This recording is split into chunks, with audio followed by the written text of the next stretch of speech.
Depuis 2 semaines, des éléments des pelotons de reconnaissance et de balisage appartenant aux 3 régiments d'hélicoptères de combat participent à un exercice sur le camp de Kélus. Cette manœuvre, organisée par le Centre de formation reconnaissance et balisage, basé au sein du 5e régiment d'hélicoptères de combat de Pau, a été créée dans un esprit de travail en commun. Elle est la première du genre pour l'aviation légère de l'armée de terre.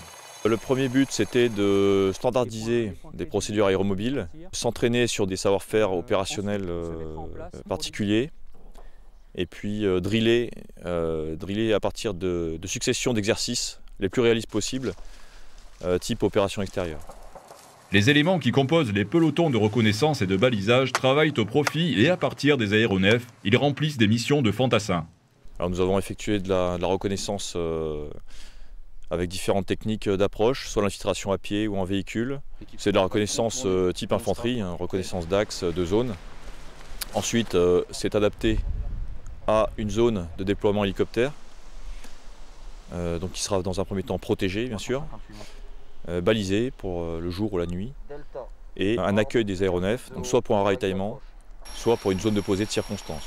Une zone de posée qui peut servir à court terme ou moyen terme, à une évacuation, à une opération héliportée, etc. Les équipes autonomes des pelotons de reconnaissance et de balisage ont également d'autres missions plus périlleuses, nécessitant beaucoup de sang-froid et de savoir-faire, comme l'extraction immédiate d'équipage, IMEX. La mission principale, c'est surtout la récupération de pilotes crachés ou pilotes posés dans la verte, panne mécanique ou quoi que ce soit. C'est pour, principalement sur une panne mécanique, faire la sécurité au sol immédiatement. Pour intervenir donc, sur une zone où l'aéronef ne peut pas poser, on dispose d'une corde lisse, donc où le Puma reste en stationnaire et on descend de cette même corde par le puits central du Puma ou du Cougar. Ensuite, pour la récupération, toujours pareil, si la zone ne permet pas à la machine de poser, on est évacué par grappe. Kélus est l'occasion pour les équipiers de compléter leur préparation opérationnelle. Certains d'entre eux seront prochainement projetés sur différents théâtres d'opération.